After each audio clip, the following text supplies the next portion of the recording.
Hola, buenas tardes. Muy bienvenidos y bienvenidas sean todos y todas las que nos están, ¿cómo se llama? Sintonizando, ¿verdad? Ahora, aquí en esta transmisión del Facebook del Archivo General Histórico de la Universidad Autónoma de Aguascalientes. Mi nombre es Marcela López Arellano y quiero darles la bienvenida a la segunda parte de nuestro ciclo de seminario Memoria y Archivos de Mujeres que inició el año pasado, 2024, en abril justamente. Empezamos esta sesión, es la octava sesión del seminario. Quiero saludar antes que nada a mis queridas colegas con las que hemos coordinado este seminario, la doctora Cristina Alviso Carranza del Colegio de Jalisco en Guadalajara. Hola Cristi, buenas tardes. Y la doctora Milagros Cruz Guerrero de la Universidad de Guadalajara. Las tres iniciamos con una gran idea, creo, de pensar en cómo eh, los y las historiadoras nos acercamos a los archivos y en este caso a los archivos de las mujeres, ¿no? ¿Dónde encontramos a las mujeres? Y para darle la bienvenida a esta octava sesión, quiero saludar a mi queridísima, de verdad queridísima amiga, colega, mi tutora de tesis de doctorado, a la que quiero muchísimo, a la doctora Yolanda Padilla Rangel.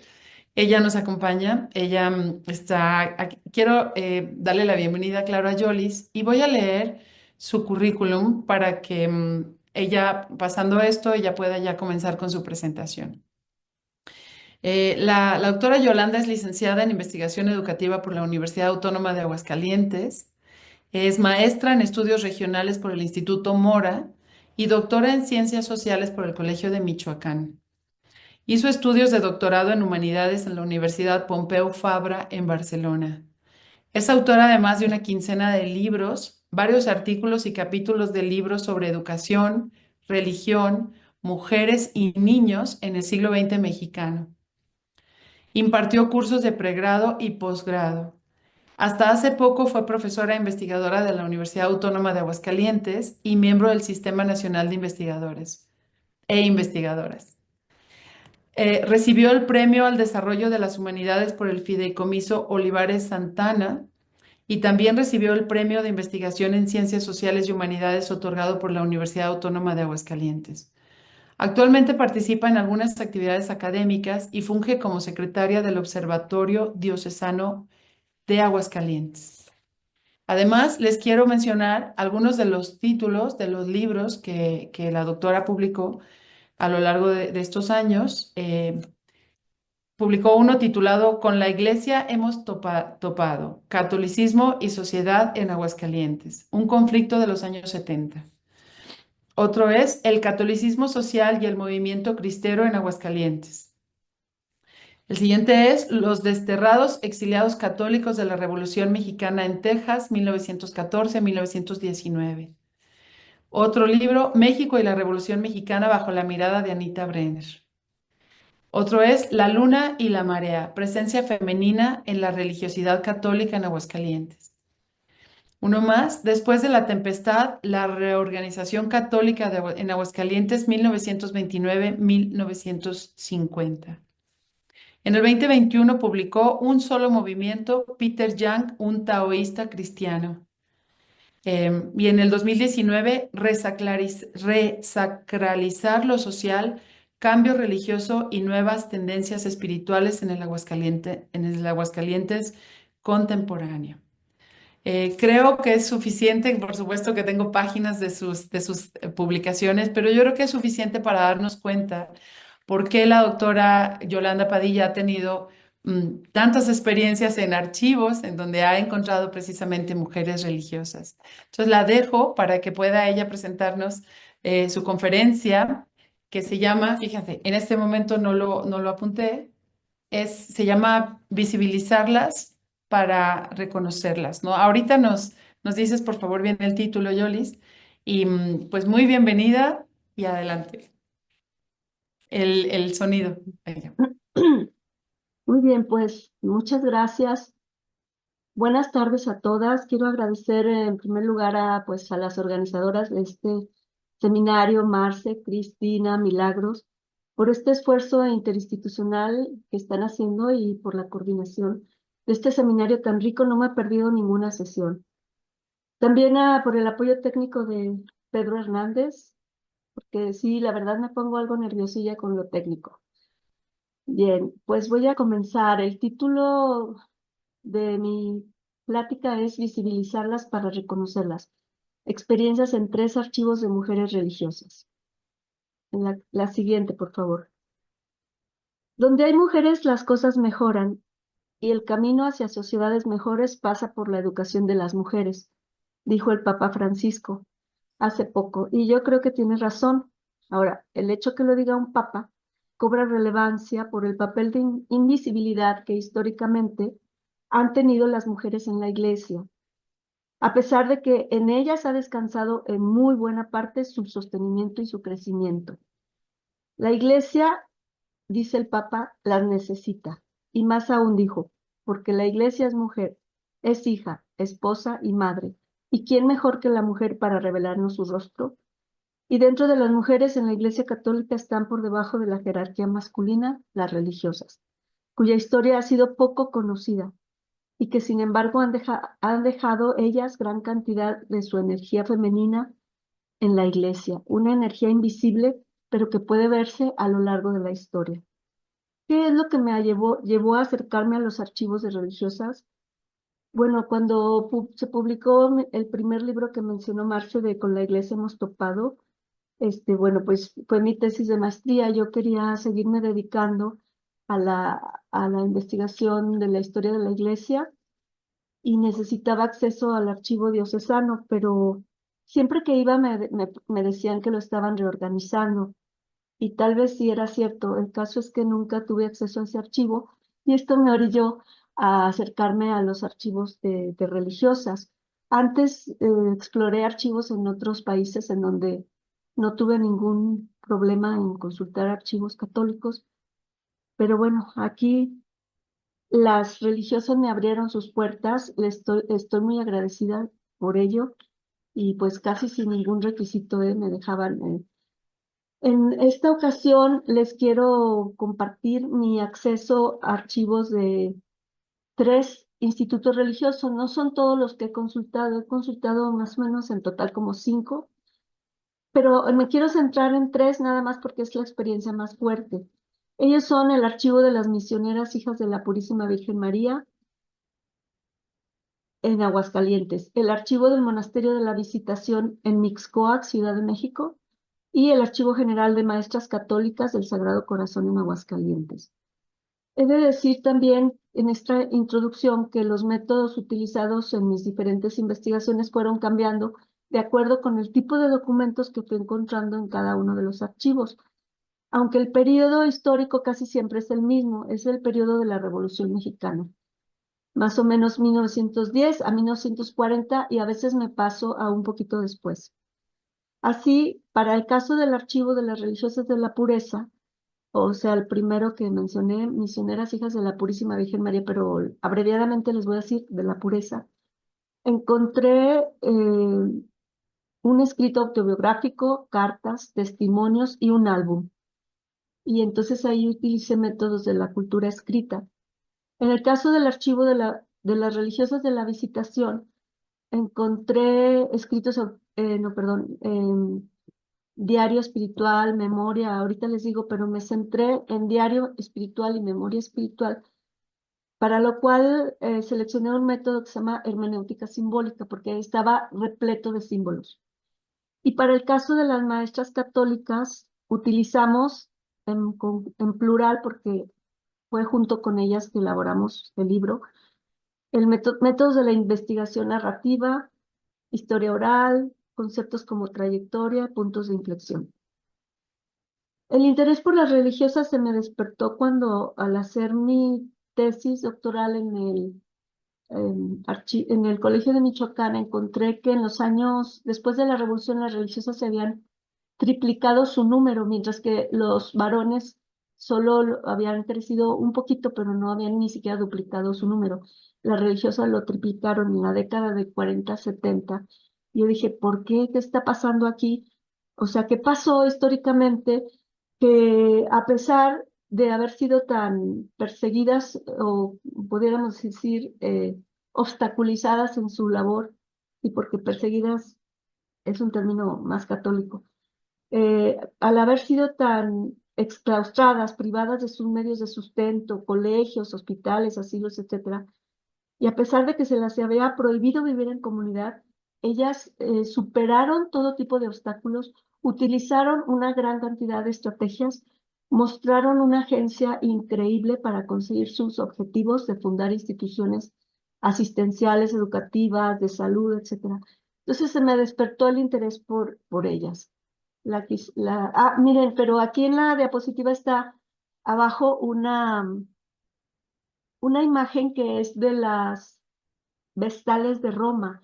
Desde la historia dije yo, ¿por qué algunas mujeres se juntan para vivir en comunidad, puras mujeres, y hacer obras, ¿no? De distintos tipos, espirituales, educativas, religiosas, sociales, etcétera. Y bueno, encontré vestigios desde las vestales romanas, las escanciadoras con Dionisio, son un montón de mujeres que deciden juntarse y vivir juntas a alimentar el fuego sagrado, como podemos ver aquí en el caso de las vestales romanas. Por eso puse esa imagen, pues para dimensionar un poco la gran historia que tiene este tipo de comunidades. La siguiente, Pedro, por favor. Bueno, vamos a empezar con el caso número 1, el archivo de las religiosas misioneras hijas de la Purísima Virgen María, también conocidas como religiosas de la pureza, que es una congregación de origen local. Adelante, Pedro, por favor. Bien, esta congregación de religiosas fue fundada en 1904 por Julia Navarrete y Guerrero. Ahorita les voy a hablar de ella porque analicé un documento autobiográfico de ella. Ellas venían de la Ciudad de México, de la Congregación de la Cruz. El obispo local Portugal les ofreció una casa. Les pidió que fundaran una escuela para contrarrestar la influencia de una escuela protestante recién fundada. Estamos hablando de 1904. Entonces ellas fundaron un colegio que se llamó de la Inmaculada, después Colegio de la Paz. Adelante, Pedro, por favor. Aquí, cuando las empecé yo a estudiar, escribí este artículo que está al lado derecho, que se llama Anticlericalismo carrancista y reorganización religiosa, el caso de las religiosas de la pureza en Aguascalientes, 1914-1919. Porque como les dije, me interesó increíblemente ver cómo le habían hecho en tiempos difíciles, cómo a pesar de estos obstáculos habían logrado hacer tanta cosa, fundar tantas casas, fundar tantos colegios, fundar tantos hospitales, porque sí fueron bastantitos, ¿eh? Y bueno, se publicó en ese libro que está ahí a la izquierda. Adelante, Pedro, por favor. Bueno, después, eh, bueno, aquí se movió, pero la flechita señala, perdón, el artículo primero fue basado en cartas de la fundadora, se llama Vida Religiosa Femenina durante la Revolución Mexicana, el caso de Julia Navarrete y las religiosas de la pureza de María. Perdón, es que estoy saliendo de una gripa y... Adelante, Pedro, por favor. Se publicó en este libro que si ustedes lo despliegan, pusimos ahí clandestina una imagen de una religiosa, ¿verdad? El texto se llama Revolución, Cultura y Religión y fue coordinado ahí por mis colegas Luciano Ramírez, Francisco Javier Delgado y servidora.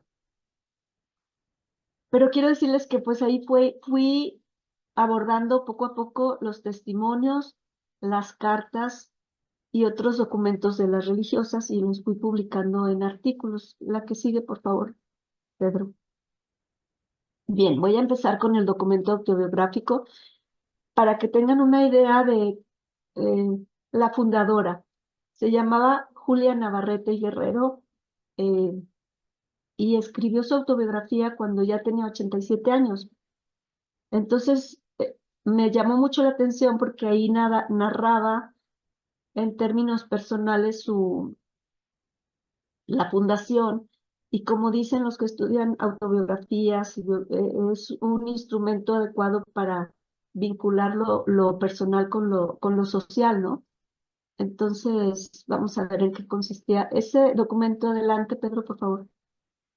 Eh, Me basé, pues, en análisis, los métodos que utilicé, análisis del relato autobiográfico como una forma, como les digo, de integración, estructuración e interpretación de situaciones y acontecimientos vividos, como una historia de sí mismo que remite a un contexto histórico social, o sea, una interfaz entre el individuo y lo social. Entonces me interesó sobremanera porque podía ver a la fundadora, sus acciones y a la vez su fundación y su contexto. Después, el caso de los testimonios me sirvieron mucho para saber cómo vivieron todas las religiosas durante la Revolución Mexicana. Cuando hice análisis de cartas me sirvieron mucho para reconstruir cómo este medio de comunicación, estas cartas sirvieron como medio de comunicación durante la Revolución y como un instrumento de formación moral de las religiosas, eh, porque la superiora, que era Julia Navarrete, andaba viajando en diferentes ciudades y necesitaba un medio. Ella no tenía el don de la ubicuidad, como algunas santas, ¿verdad? Entonces tenía que usar de cartas para formar a sus religiosas, a pesar de que ella fue la primer superiora, pero después hubo otras superioras.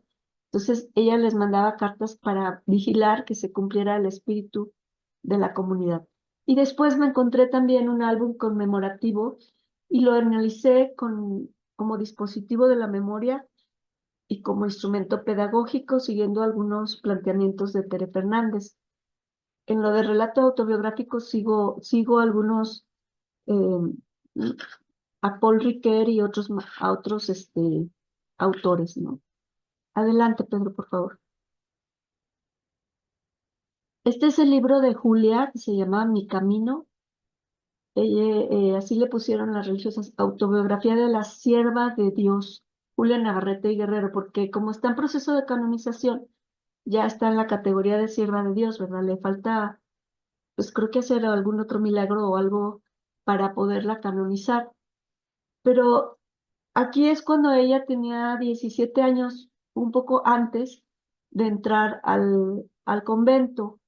Entonces a mí lo que analicé principalmente en este relato autobiográfico fue su proceso vocacional, porque, bueno, no sé si ya leyeron las Confesiones de San Agustín, que fue, dicen, el primer relato autobiográfico, bueno, de la época moderna. Pero me interesan mucho los procesos de conversión y ella en los procesos vocacionales se ve un proceso en donde va cambiando, ¿verdad? De ser una muchacha, pues con hija de buena familia, era hija de un maestro oaxaqueño, su madre eh, era maestro, su papá era maestro y su mamá sabía piano, entonces ella era una niña bien, digamos, pero tenía tres hermanos, de los cuales dos se hicieron sacerdotes y el otro se murió joven. Así que de los tres hijos de esa familia, pues todos se fueron por la vida religiosa, ¿no? Unos de sacerdotes y ella de religiosa. Y ahí narra cómo fue, pues, despidiendo a su vida de niña, de señorita, renunciando a cosas, pues, hasta que decidió ser religiosa. Adelante, Pedro, por favor. Aquí están sus fechas. Ella nace en 1881 en Oaxaca y muere en 1973 en Toluca. Aquí tenemos una imagen de ella con una foto en el Jardín del Encino, que bueno, es la parroquia donde yo vivo. Ese jardín es donde voy a caminar diario. Bueno, y aquí tenemos una cuando, cuando ya era religiosa, ella escribió mucho, también tenía una vena mística, pero la faceta que más resalta en ella es pues la de fundadora, ¿no? Entonces, en un artículo que hice, pues analicé su proceso vocacional junto con el de otra religiosa, Clarisa Capuchina, pero ese lo hizo Cristian Medina y después comparamos los procesos. y la manera en que relataban sus procesos vocacionales estas dos autobiografías. Adelante, Pedro, por favor. Bueno, ya como les dije, ella fue hermana de Juan y Francisco Navarretes, activos sacerdotes del catolicismo social en los años 20 del siglo XX mexicano. Juan Navarrete además fue obispo de Sonora. Ella también refundó el orfanatorio Casimir Arteaga y fundó colegios en Coahuila, Durango, Chihuahua y en Estados Unidos. Todo esto durante la Revolución. Una casa en Estados Unidos, pero en realidad fueron tres, pero una se cerró luego, entonces fueron dos. Ahorita les hablo de eso. O sea, hizo muchas cosas, pero cuando el anticlericalismo carrancista y la cristiada, ella no se vestía como ustedes la ven en la foto, ella tenía que vestirse de mujer de pueblo, así decían ellas, y el disfraz que más utilizaban era el de viuda, para, pues porque era todo de negro y así disimulaban más su cuerpo femenino o lo ocultaban más y parecía más a su hábito religioso, ¿no? Adelante, por favor, Pedro. Bueno, entonces, ya que acabé de analizar el relato, me fui a los testimonios de religiosas. Estos testimonios fueron escritos por religiosas de la congregación, pero años después de los momentos conflictivos de cuando el gobierno de Carranza, de Calles y de Lázaro Cárdenas, porque eh, andando a salto de mata, cambiándose de casas, viajando mucho a fundar colegios y viviendo un poco clandestinamente, pues no tenían tiempo de escribir. Entonces, ya que pasó el tiempo, se sentaron a escribir y a través de esos testimonios, sobre todo Julia Carrillo y otra hermana Cervantes, fue que yo pude reconstruir cómo habían vivido ellas, en este caso el periodo del 14 al 19, cuando tuvieron que cerrar sus colegios y orfanato, se fueron a vivir frente al obispado para simular que era una casa normal. Ahí compartían la cocina con las Adelitas, porque en el 14 aquí Aguascalientes estaba pues lleno de villistas, ¿no? Llegaron a ellos a ocupar la parte posterior del edificio del obispado con lujo de desorden, dice el testimonio, y así dice, teníamos que estar soportando día y noche los famosos cantos revolucionarios que enfadaban al máximo.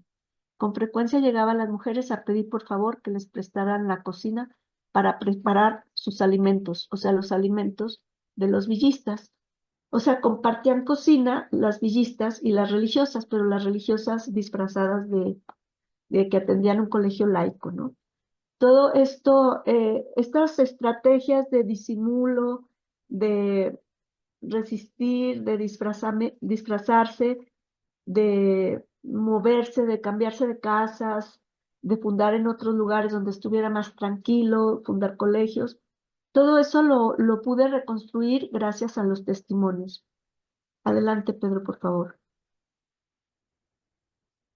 ¿Cómo vivió Julia Navarrete la revolución? Aquí sí ya mezclo cosas del relato autobiográfico, de los testimonios y de otras fuentes, ¿no? Ella vivió en la clandestinidad totalmente. Jugó un papel decisivo en la subsistencia de sus religiosas y también de otras, como las carmelitas, porque dicen que por las noches ella se disfrazaba y salía pues con canastas a llevarles de comer a las otras religiosas que no salían de sus casas como eran las carmelitas, que son de claustro y ellas no salían para nada. Y como eran vecinas, pues ella les llevaba de comer. Se tenía que disfrazar de mujer de pueblo, viajó en tren a visitar a las religiosas de su congregación en otros estados. Ya les dije, fundó un colegio en Gómez Palacio, esto en 1419, ¿verdad? Y luego tres casas en Texas, en Gregory, que desapareció muy pronto, Kingsville y Robstown, porque la madre Julia decía, ¿saben qué? Esta persecución, así decía ella, va a durar mucho, entonces tenemos que tener una casa en Estados Unidos donde nos podamos refugiar en caso de que se acreciente la guerra acá en México, ¿no? Y fundó por eso en estas dos casas que hasta la fecha siguen funcionando Kingsville y Robstown. Aunque les expropiaron todos sus inmuebles, reabrieron sus colegios en otros inmuebles que les ayudaban sus bienhechores, etc. Todas tuvieron que vestir como seglares y dispersas en distintas casas. Tuvieron que aceptar en sus colegios a hijos e hijas de militares. Tuvieron que negociar con los nuevos gobernantes y claro, era una época de disimulo. Adelante, Pedro, por favor. Ujú. Bien, en las cartas que encontré, ya les dije que era un medio de formación y me voy a centrar en eso.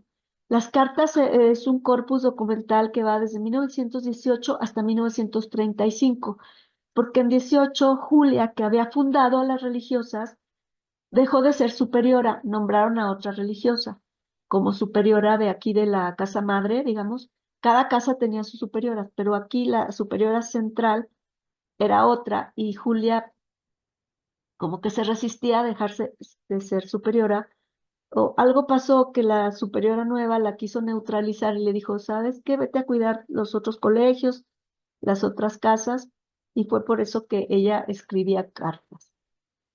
Adelante, por favor.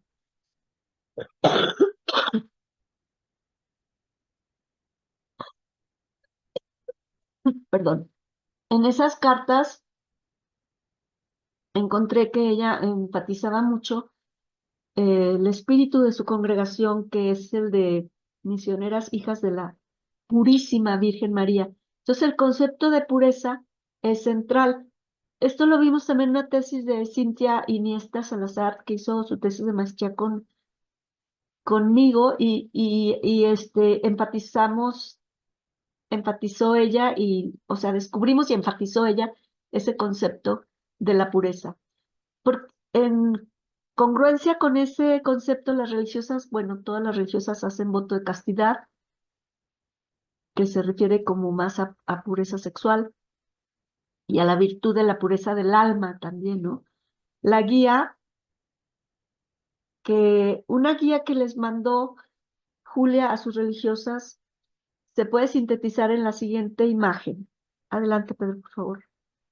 Es una brújula en donde ella puso el orden de los valores, el orden de importancia de los valores que ella quería que su congregación fundada por ella, este, practicara las virtudes, empezando, o sea, van cambiando hasta defectos, empezamos por pureza, luego anhelo de complacerlo, bueno, a Dios, la presencia de Dios en su vida, el amor sacrificado, sujeción total a su voluntad, alegría espiritual, natividad espiritual, confianza en Dios, descuido espiritual, o sea, se refiere como un olvido de sí misma, ¿no?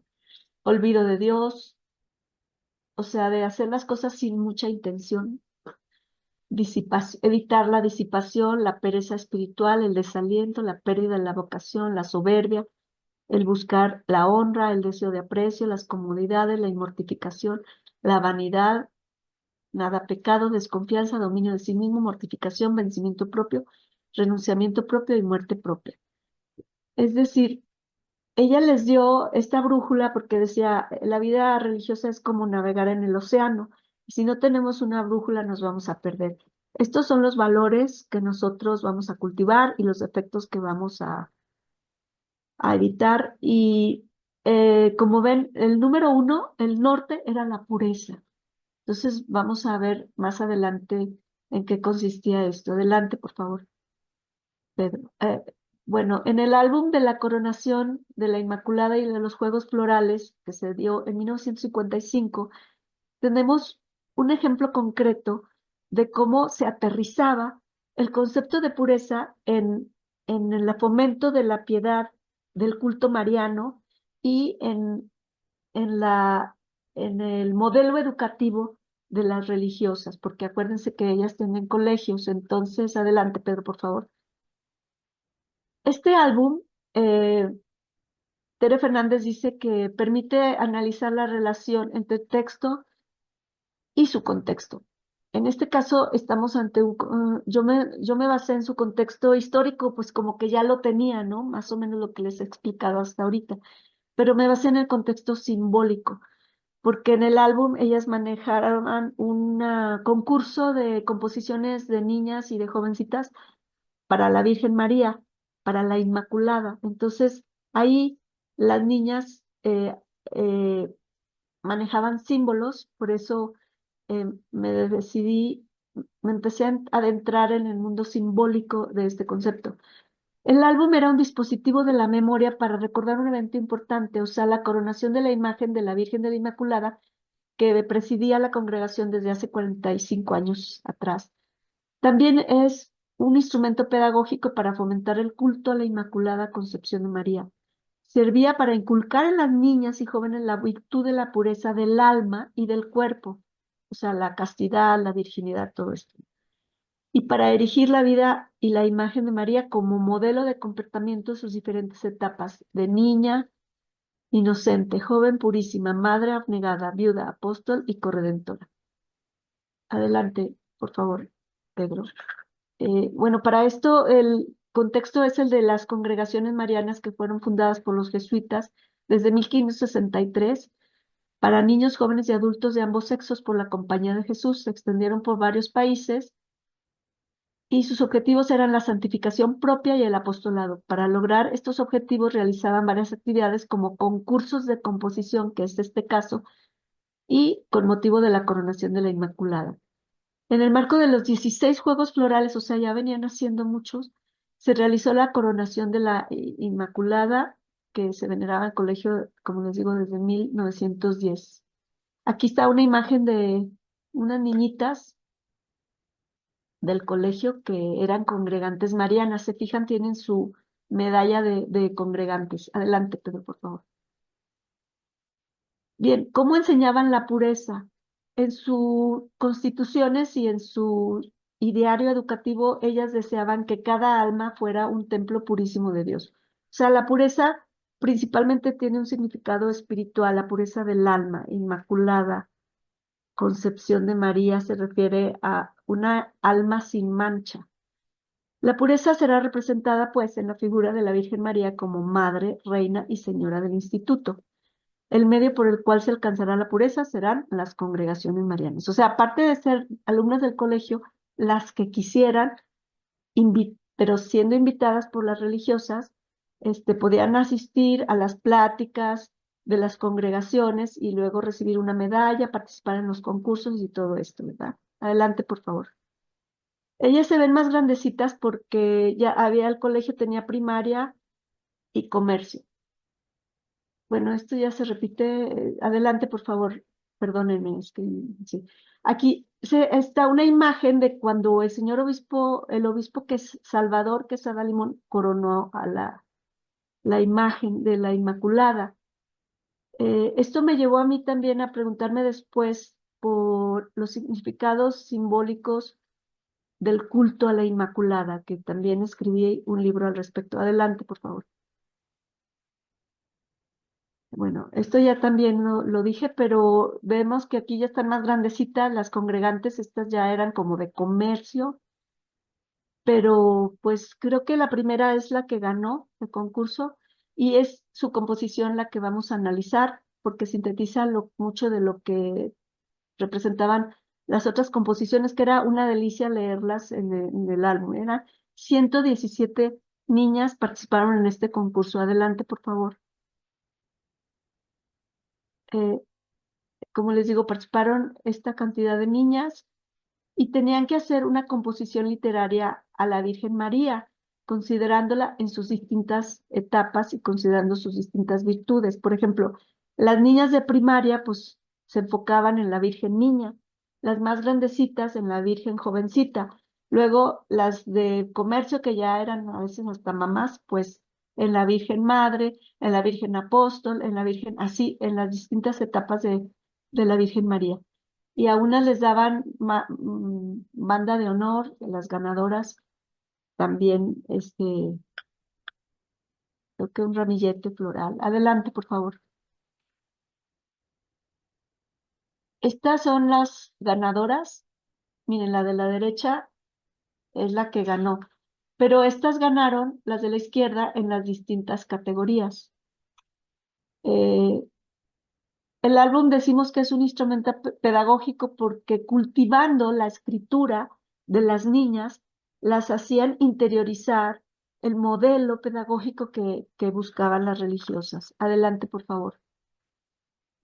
Vamos a ver brevemente el esquema del texto ganador. Ella habla de, de un lirio que llega y cae en un pantano. Entonces yo no lo analizo, bueno, pero luego ese lirio se transforma eh, en un corazón.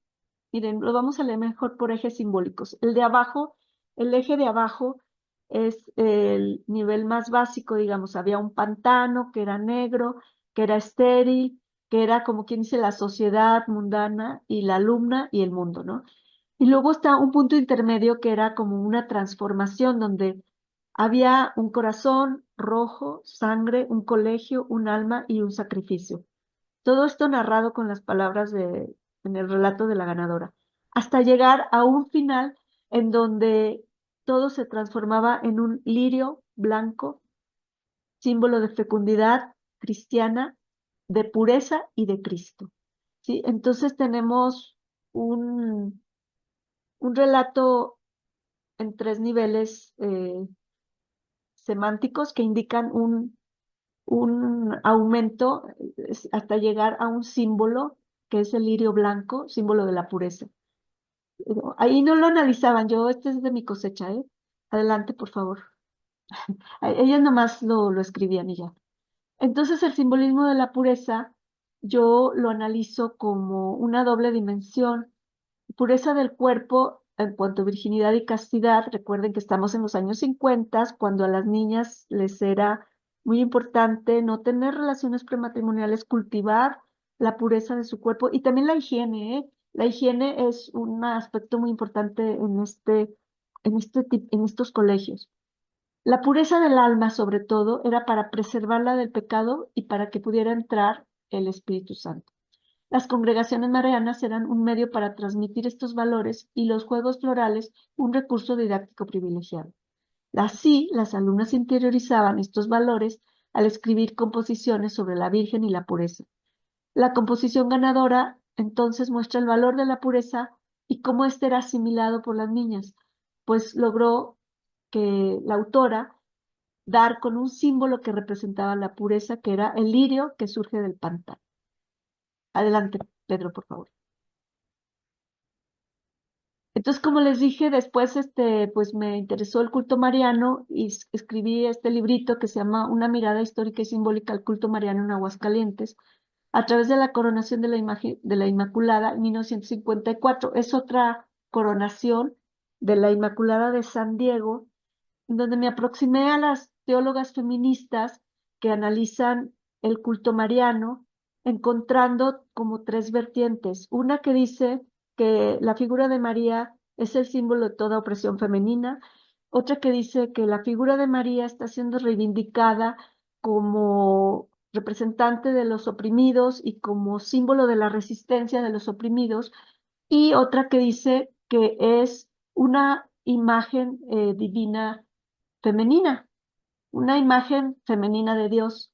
Como no tenemos en el patriarcado una imagen femenina de Dios, ella dice, se llama Polinska, es una polaca, que la imagen femenina de Dios en nuestra cultura pues es la imagen de María. Entonces, aquí en Aguascalientes, como Jalisco, Michoacán y otros lugares, fue evangelizada por franciscanos y ellos promovieron mucho la devoción a las Inmaculadas, que son unas imágenes así chiquitas como la de San Juan, que se ponían aquí en el pecho los franciscanos en el escapulario y que después les ponían unos vestidos así muy ampones que parecen las virgencitas como una montañita. Pero pues aquí tenemos muchas inmaculadas en toda esta región. Por eso me interesó el culto de la Inmaculada, porque forma parte pues de nuestra cultura, bueno, de la cultura católica en esta vertiente simbólica importante de una figura femenina como fue la María histórica. Adelante, por favor, Pedro. Bien, voy a pasar, para no retrasarme tanto, Marce, si me paso mucho, me moderas de tiempo. Me faltan solo 2 archivos. Por favor, el archivo del Monasterio de la Visitación. Aquí me encontré con los escritos espirituales de una religiosa que se llama María Angélica Álvarez y Casa. Ella también está en proceso de canonización y escribió muchísimo, ¿eh? Pero ella más que fundadora, bueno, sí fundó un monasterio, el monasterio de Mixcoac. Como yo cuando viví en Ciudad de México, viví por Mixcoac, pues vi ese monasterio, me llamó la atención y luego fui a pedirles un día acceso al archivo y pues sí, sí me lo dieron. Adelante, por favor. María Angélica Álvarez y Casa, religiosa de la Visitación, nació en 1887, murió en 1977. Déjenles digo que me sorprendieron las religiosas porque yo estaba a punto de irme a estudiar a Barcelona, bueno, un doctorado en humanidades y necesitaba material para trabajar allá. Y yo buscaba una mística mexicana del siglo XX y di con María Angélica. Y las religiosas me sorprendieron porque no solo me facilitaron el archivo, sino que yo les dije, bueno, voy a programar cuándo vengo a consultar este archivo. Y ellas me dijeron, no, ya tenemos todo digitalizado. Tenían un cuartito así como de, vamos a decir 3x3. Yo no lo conocí, pero ellas me platicaron, lleno de libretas, de escritos espirituales de ella, de María Angélica, diarios espirituales, memorias espirituales, apuntes espirituales, poemas, cartas, y escritos varios, y todo lo digitalizaron. Entonces me dijeron, nomás dinos qué quieres consultar, y con gusto te lo prestamos. Entonces, como yo todavía estaba en el periodo de la revolución, les dije, pues me interesarían los diarios y las memorias espirituales de 1914 al 17, porque al principio quería yo devorar todo, pero pues no, era imposible, no podía yo con todo y tuve que delimitar a ese periodo y a ese tipo de escritura que eran los diarios espirituales. No sé si han leído un diario espiritual de una mística, pero este que me tocó a mí leer estaba repleto de símbolos, por lo cual decidí continuar con la metodología que aprendí allá en Barcelona de hermenéutica simbólica. Adelante, por favor, Pedro. Bueno, y como les dije, en el diario espiritual ella escribía las experiencias en su vida espiritual durante toda su vida en varias libretas. En la memoria espiritual, ella interpretaba lo que escribía en el diario espiritual. En los apuntes espirituales, ella profundizaba en su experiencia. Además, tenía una serie de poemas, cartas y la autobiografía. La autobiografía sí me basé mucho en ella también, pero mi fuente principal fue el diario espiritual en estas fechas, 13-16, y las memorias. Porque ya con eso, era muchísimo, ¿eh? Era muchísimo. Y de eso muchísimo tuve que acotar a ciertos símbolos que yo los escogí porque se repetían o porque para ella eran muy importantes o porque en el contexto de todo lo que fue su vida posteriormente resultaba que eran importantes. Adelante, por favor, Pedro. Entonces aquí sí me basé, por ejemplo, en Paul Ricoeur con un enfoque lingüístico, sobre todo las metáforas que ella usaba, que es un lenguaje que usan las personas místicas, porque llevan el lenguaje a su límite y el lenguaje, digamos, cotidiano no les da para expresar algo que es inefable para ellos, que es difícil de comunicar, ¿no? Por eso muchos místicos y místicas han pasado por locos, pero que a diferencia de los psicópatas, los místicos han trascendido y fundado, eh, han trascendido literariamente, institucionalmente y sus obras han trascendido también, a diferencia de los psicópatas, pues que no trascienden, ¿no? Y también este místico musulmán, Henry Corbán, bueno, es un estudioso, me basé en él para ver la importancia de las imágenes y la experiencia interior. Su concepto básico es mundus imaginalis, lo cito, estamos ante una visión simbólica de lo sensible. Lo inteligible no puede revelarse a la visión mental de un alma humana más que por una imagen símbolo. Corbán reconoce la objetividad del símbolo como mediador entre el mundo sensible y el espiritual. También tomé elementos simbólicos de la historia de las religiones, pues varios símbolos son comunes en ellos. Si ustedes recuerdan, un símbolo es una imagen que junta dos universos.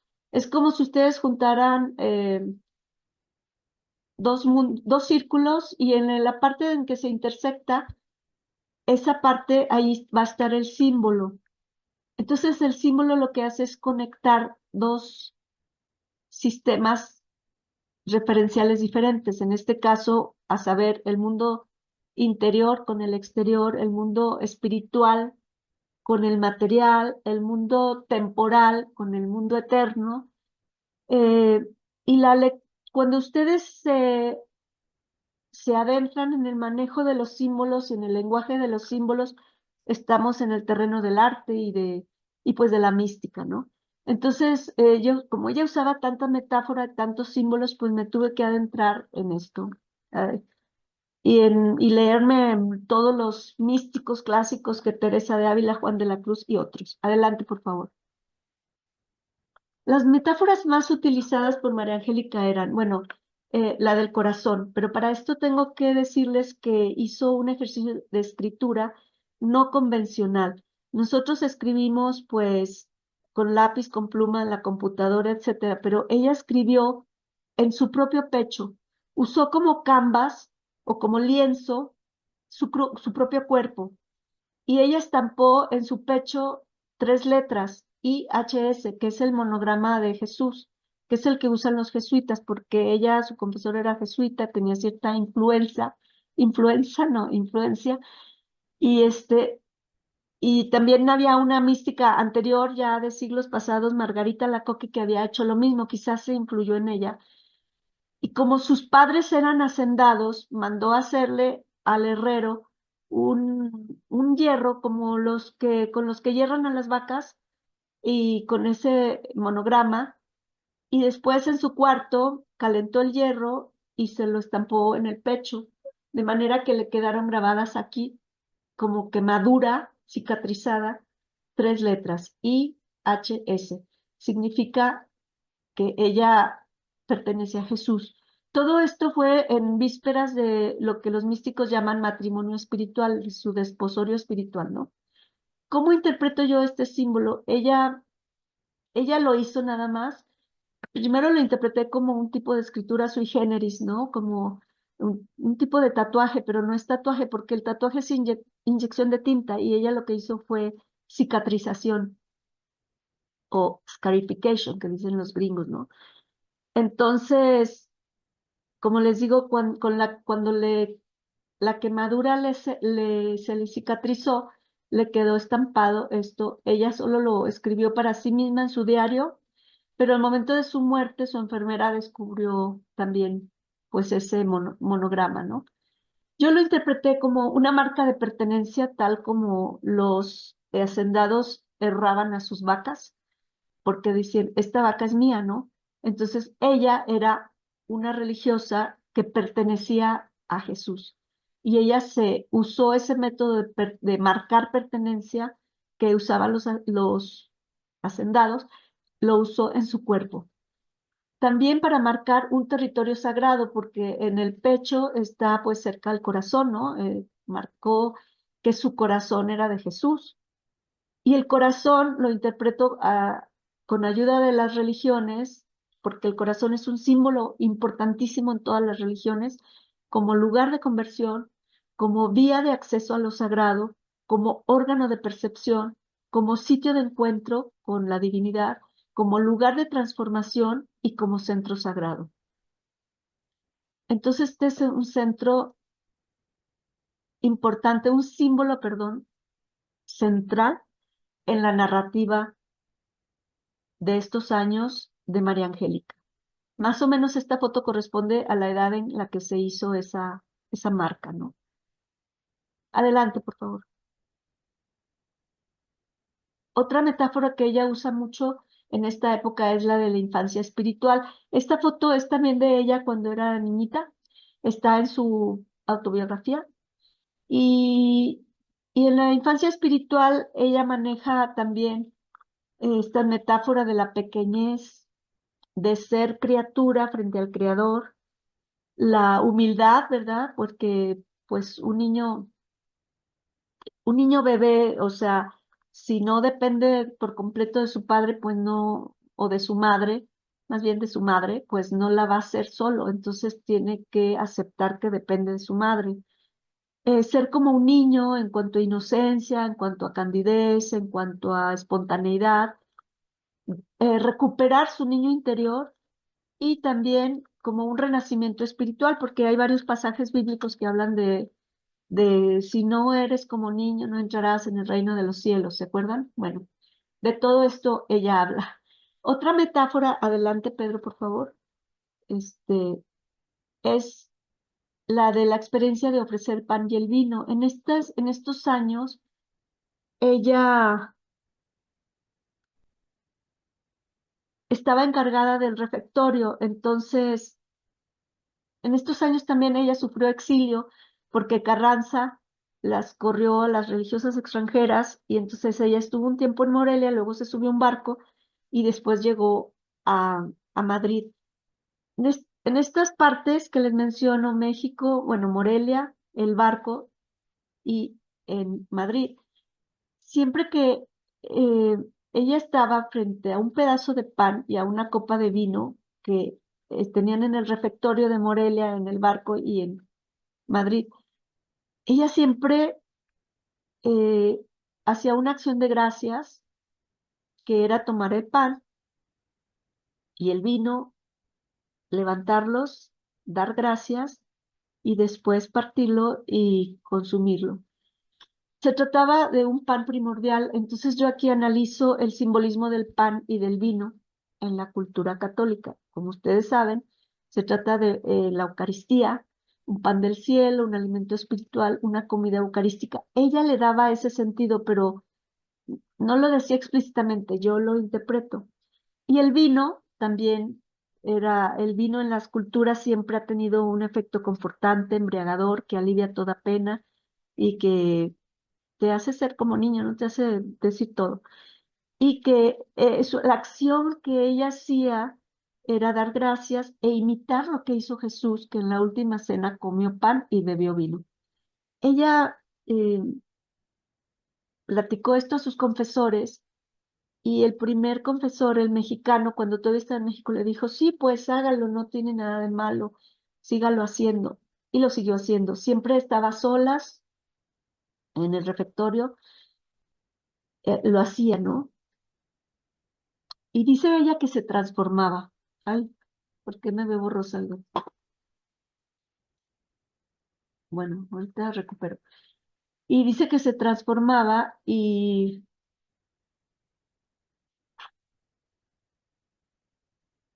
otro confesor que tuvo en Madrid le dijo, no, no, ¿para qué hace eso? Se lo prohibió y bueno, ya no lo hacía, entonces, pero no lo hacía mientras tenía ese confesor, pero después lo siguió haciendo. Toda su vida lo hizo. Dar gracias por el pan y el vino en un acto de imitación a Jesús en la última cena. Es algo muy importante que no muchas mujeres han hecho. Adelante, por favor. Otra metáfora que ella usa es el del templo vacío, que es experimentar en el interior un proceso de vaciado del corazón para que éste pueda ser habitado por Jesús. Entonces el yo se transforma en una nada. Es un proceso de romper el ego a golpes de mazo, porque solo así se rompe el ego. Y entonces es algo que varios místicos hablan. ¿Cómo puede habitar tu corazón el espíritu si tu corazón está lleno de triques y de envidias y defectos y pecados y todo, ¿no? Entonces, ella emplea esa metáfora de ese proceso de vaciamiento interior hasta llegar a que el templo esté vacío. Porque se acuerdan, también hay un pasaje bíblico cuando Jesús se enfurece porque el templo está lleno de mercancías y es la única vez que vemos a Jesús empurecido, despidiendo a los mercaderes del templo y decía, el templo es para Dios y nada más. Ella trabaja esa metáfora del templo vacío. Y también el más importante símbolo que ella trabaja es el de la oquedad. Significa un orificio, porque en la imagen que tenemos abajo a la derecha es el esternón de ella. Como tenía fama de santidad, en el momento que la exhumaron, 1980 y tantos, encontraron que su esternón tenía un orificio, si lo alcanzan a ver, perfectamente delimitado, que es un agujerito como de, no me acuerdo las medidas, pero del tamaño de un lápiz más o menos, eh, perfectamente delimitado que los médicos nos explican cómo se fue hecho, pero también explican que no fue hecho por ningún instrumento quirúrgico o mano humana, ¿no? No, bueno, no se lo explican. Ese orificio lo encontraron ya después de, claro, en sus huesos. Entonces yo lo interpreto, ella, sin embargo, ella en estos momentos escribió que sentía un dolor en el pecho, como si le traspasaran eh, el alma o el corazón, así decía ella, como si me traspasaran con fuego el corazón. Entonces, después vieron que el orificio tenía una época de antigüedad que databa con estas épocas en que ella había escrito eso. Yo cómo lo interpreto, bueno, como una puerta. Un orificio, pues es una puerta, una entrada que permite que entre y salga algo, ¿no? Comunicación, mensajes, energía, algo. Lo interpreto como el símbolo de la oquedad, como una puerta hecha por fuego, como una herida por la cual también sale y entra algo, la herida de Jesús, por ejemplo, del corazón, pues entra miseria y sale misericordia, ¿no? Sale agua y sale eh, sangre. Y como una caverna, porque es un orificio hecho en un hueso y el hueso, como la piedra, tienen un simbolismo de permanencia. Entonces yo lo interpreto el simbolismo de la caverna, es un simbolismo muy femenino desde la prehistoria, ¿no? Y como un abismo, o sea, por ahí tú te asomas y ves una inmensidad, ¿no? Entonces este símbolo es el que dio origen a mi libro. Por favor, la siguiente, Pedro. El símbolo del vacío, bueno, ahorita les enseño el libro, es la imagen de un orificio circular donde adentro hay un vacío, o sea, hay nada, o sea, ella se aproxima al tema de la nada, un tema filosófico por excelencia, eh, Heidegger y otros, y en el Zen japonés también, el tema de la nada, el vacío. La piedra horadada o la caverna remite a lo femenino, es una apertura, es una puerta entre lo espiritual y lo material, lo temporal y lo eterno. El maestro Eckhart, un místico del siglo XIV, dice, Dios quiere que el templo vacío para que adentro no haya nada que no sea Él. Y Thomas Merton, místico cristiano de este siglo, dice, se trata de un proceso de desyoización, una vacuidad perfecta, o sea, donde ya no hay yo, entonces puede habitar el espíritu. Mientras esté el yo ocupa todo el espacio. Pero cuando hay un vacío, entonces puede ser habitado ese corazón, esa alma. Eh, entonces en la nada está el todo. La nada en el arte remite a lo informe, al absoluto y al vacío. Y hay varios artistas que lo trabajan el tema del vacío, ¿no? Incluso la ilustración del libro viene de uno de estos autores. Adelante, artistas. Mm. Este es el libro que escribí al respecto, se llama Centro Vacío, Símbolo y Vida de María Angélica Álvarez y Casa. Y en el lado derecho les presento el índice del libro, en donde analizo varios de los símbolos que encontré en los escritos espirituales de María Angélica, de los cuales ya les hablé de algunos. Pero si hubiera que subrayar alguno, es este, el del vacío. Toda su vida habló ella del vacío, hasta el momento de su muerte dijo, mi, mi alma ¿cómo dijo? Mi alma es una nada o algo así. O sea, como se anonadó, pues, para que, o ese es el tema de su vida, el vaciamiento interior, de forma que fuera al final o en distintos momentos habitado por el espíritu. Bueno, con esto terminó el segundo archivo que consulté, el de la visitación, y vamos a pasar, por favor, Pedro, al siguiente y último archivo. El archivo de las maestras católicas del Sagrado Corazón de Jesús, en donde las religiosas ya hacen su propia historia. Yo aquí pierdo protagonismo, ¿eh? Yo consulté su archivo, pero ellas hacen su historia.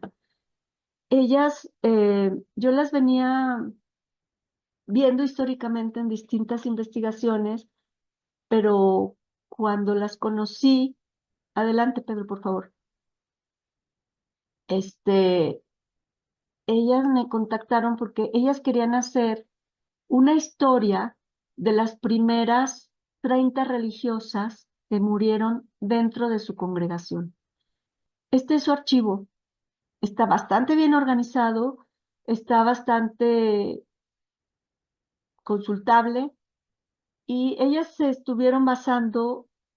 Me dijeron, maestra, tenemos expedientes de las primeras 30 religiosas, en donde están pues papeles de esas religiosas, sus papeles vitales, por ejemplo, acta de nacimiento, el momento en que entró a la congregación, las cartas de recomendación que tenía, y otros papeles importantes de su trayectoria religiosa, hasta llegar al momento de su muerte, en el que cuando una religiosa moría, le pedían a sus compañeras que escribieran un testimonio sobre esa religiosa y luego sus escritos se añadían al expediente y se guardaban.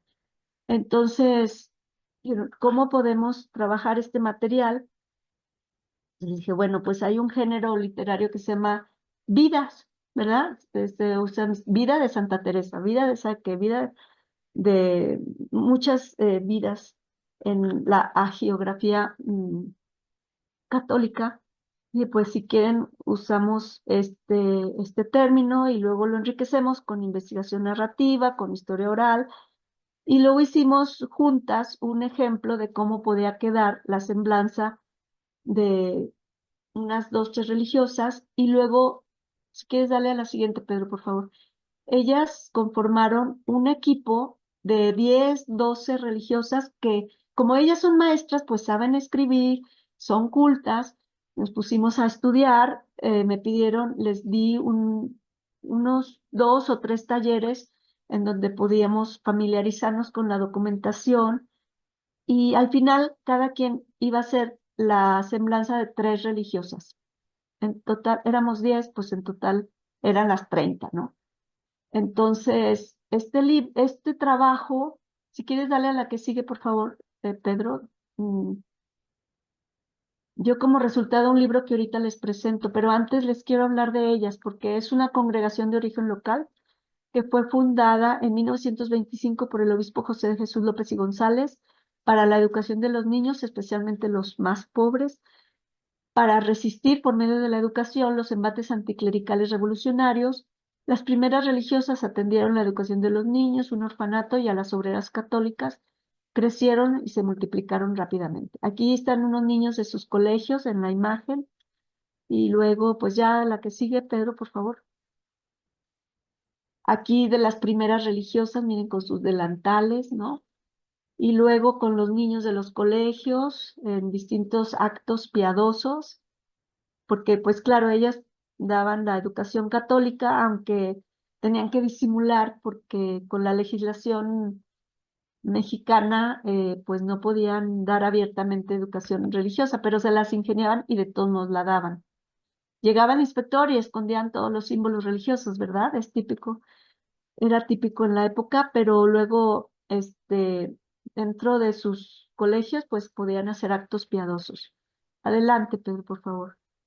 Aquí tenemos otras imágenes de ellas ya en los colegios, miren, los niños formados en los colegios y abajo también esta es más antigua en sus escuelas que se expandieron por todo el estado de Aguascalientes, por Jalisco, Zacatecas, otros estados de Aguascalientes y otros países como Perú. y si mal no recuerdo, Estados Unidos también. Ah, bueno, si hay alguna maestra católica de mis amigas que esté por ahí, después me corrige. Y adelante, Pedro, por favor. Aquí también tenemos estas imágenes, me las pasó Fabi, maestra católica, a quien estimo mucho, que con ella fue con la que trabajamos el proyecto que ya les platiqué. Están alrededor de una fuente los niños del colegio, acá también en actos piadosos. Adelante, Pedro, por favor. Y este es el libro que les digo. Ellas escribieron el libro, ellas le dijeron sí, Vida de 30 hermanas maestras católicas del Sagrado Corazón de Jesús, 1925-1987, que es cuando murió una de ellas. Este periodo cubre y fue hecho por ellas. Yo, mi participación ahí fue como una escritora más y también hice una nota contextual, pero ellas lo hicieron. Esto es lo interesante de mi experiencia, es ya no sobre ellas, es con ellas. Y después también acá está la tesis de María Angélica Suárez Hernández, que se llama Por la educación de los pobres, estrategias de resistencia y adaptación de las religiosas maestras católicas frente al laicismo en Aguascalientes, 1925-46, de la cual eh, el tutor fue Salvador Camacho, historiador también, mi esposo, y bueno, yo fungí como lectora y María Angélica tenía otra tesis antes también de licenciatura, siempre sobre las maestras católicas, ¿no? Pero entonces las hemos acompañado, en este caso mi esposo y yo, en la hechura, por decir así, en la manufactura de estos libros. eh, Mi esposo más en este de color blanco y yo en este de ellas le dijeron sí, Vida de 30 hermanas. Bueno, adelante, por favor. Estos libros se presentaron en plena pandemia. Bueno, sí, en plena pandemia. Andábamos todos con cubrebocas, con poca gente, separados por allá, pero se presentaron los libros. Entonces, a raíz de la publicación de este libro, yo les pedí permiso a las maestras católicas, a la entonces superiora y al consejo que dirigía, que si podía yo escribir un artículo sobre el proceso de enfermedad y muerte de las religiosas, a las cuales yo había tenido acceso en estos documentos. Y amablemente me dijeron que sí. Yo les estoy muy agradecida con ellas. Bueno, como son mis vecinas también, pues ya me hice amiga de ellas. Y y me dejaron y escribí un artículo sobre procesos de enfermedad y muerte en las religiosas, en estas 30 religiosas de las que habla este libro que está a su izquierda. Pues después, sobre ese mismo material, digamos, yo lo retrabajé con una reflexión histórica sobre cómo era el proceso de enfermedad y muerte de estas religiosas. Que encontré? Pues que encontré que la enfermedad y la muerte vividas desde la fe católica son procesos mucho más llevaderos que cuando por testimonios de personas que no han tenido fe y que yo he sido testigos de esos procesos, pues como que son más difíciles. Aquí ellas se abandonaban pues en la voluntad de Dios, con fe y tal, y todo lo que venía pues era bueno, ¿no? Entonces los procesos de enfermedad y muerte eran procesos como más llevaderos. Adelante, por favor, Pedro. Aún así leí pues cómo ha sido, miren, aquí están las hermanas mayores, que las visité el otro día, y aquí una hermana que acaba de morir pues en días pasados y que pues viven en su casa de retiro, muy bien organizadas y todo ahorita pues ya está lleno porque con el crecimiento de población pues las religiosas se han puesto más mayores y las jóvenes pues andan como escaseando, ¿no? Y ya para terminar pues les digo que a la que sigue por favor, Pedro, bueno, que aquí está la flecha se movió. Pero es el capítulo 3, es en el que hablo de procesos de enfermedad y muerte de 30 religiosas maestras católicas del Sagrado Corazón de Jesús, 1925 a 1987. Y les digo cómo estos procesos me permitieron entrar a estos momentos tan íntimos de enfermedad y muerte. Y también consulté cómo, por ejemplo, Josefina Muriel y otras historiadoras coloniales han estudiado estos procesos y cómo también se conforma una especie de religiosa modelo, porque al morir casi todas hablan bien de la que murió. Entonces, que a lo mejor pues es por lo que se llama caridad, ¿verdad? No voy a hablar mal de mi hermana. Entonces, aunque esto sesga un poquito las fuentes, pero al final de cuentas, eh, sí, como dice Josefina Muriel, va gestando como un modelo de religiosa. Y entonces, este, pues todas estas reflexiones también las meto en ese capítulo, ¿no? Este capítulo forma parte de otro libro que escribí, se llama La Luna y la Marea, Presencia Femenina en la Religiosidad Católica de Aguascalientes, que salió 2021 y que tenía varios artículos sueltos sobre distintas aproximaciones que yo había tenido durante mi vida académica a distintas congregaciones religiosas, ¿no? Y también después hablo algunos capítulos sobre culto mariano. Aquí hablo de las concepcionistas que no les alcanzo a hablar de la experiencia con ese archivo de las concepcionistas y también con las de la Compañía de María que apenas estoy iniciando a consultar su archivo. Yo ya me retiré, pero sigo activa eh, en la academia, este tipo de investigaciones así, de artículos de por ejemplo, cómo vivieron las religiosas de la Compañía de María la cristiada, ¿no? Eso es lo que estoy queriendo investigar ahorita. Y además, me ofrecí como voluntaria en el Observatorio Diocesano y bueno, pues en eso dedico mi tiempo ahorita. Y adelante, Pedro, por favor. Con esto, una reflexión final. Las religiosas ya están escribiendo sus propias historias, lo que me hace pensar que ya casi no nos necesitan a las historiadoras externas. Bueno, todavía nos necesitan, pero creo que cada vez menos y que tal vez nos vamos a convertir en una especie de fraternidad en diálogo reflexivo sobre nuestras respectivas historias, las historias de religiosas y las historias de mujeres no religiosas. Podemos entrar en diálogo desde el punto de vista de la historia de mujeres, que también es uno de mis grandes marcos de referencia. Y bueno, mi experiencia con ellas ha sido siempre gratificante, les estoy muy agradecida. Y pues con esto termino, Marce, mi exposición sobre mi experiencia, sí, en 3 archivos.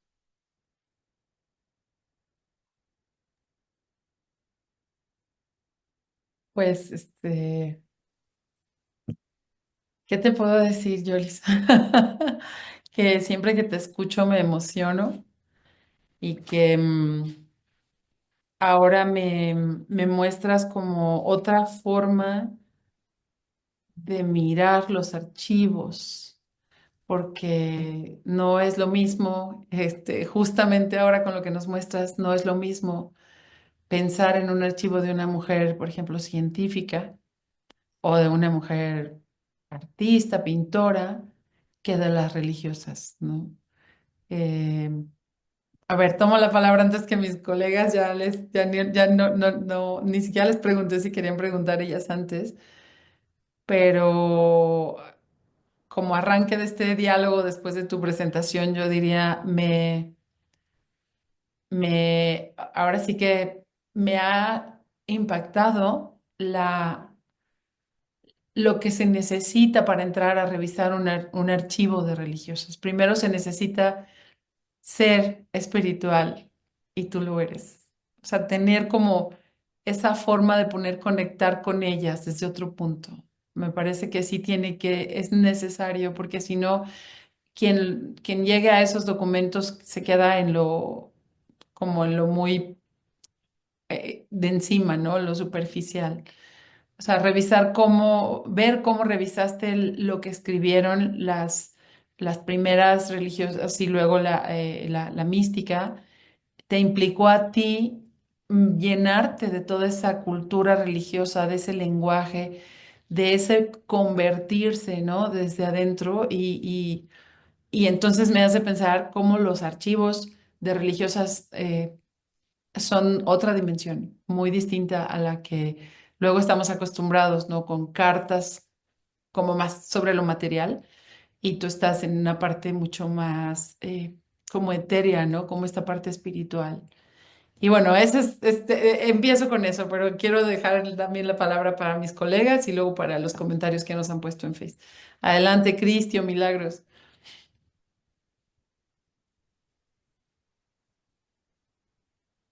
Ay, Cristi, no te escuchamos. No, no, no, no sé. Audio, Cris.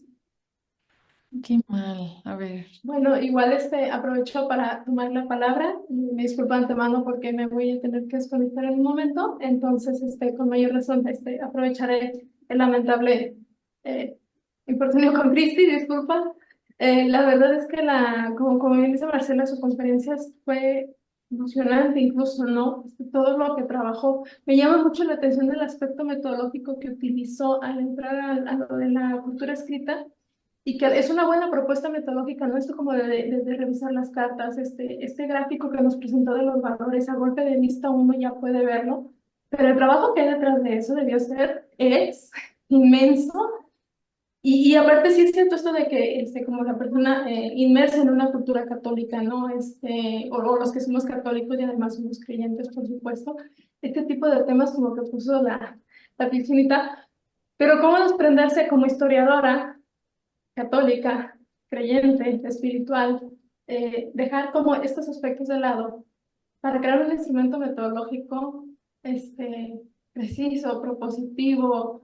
eh, Eso me llamó muchísimo la atención, este otro esquema del escrito, ¿no? Donde pone estas metáforas del pantano, el corazón, en fin, ¿no? Y luego el lirio, ¿no? Esta metáfora, los lirios que florecen en medio de lo fangoso, ¿no? Hay canciones religiosas, incluso un tono en ese sentido, ¿no? Que hablan de los pantanos, en fin, ¿no?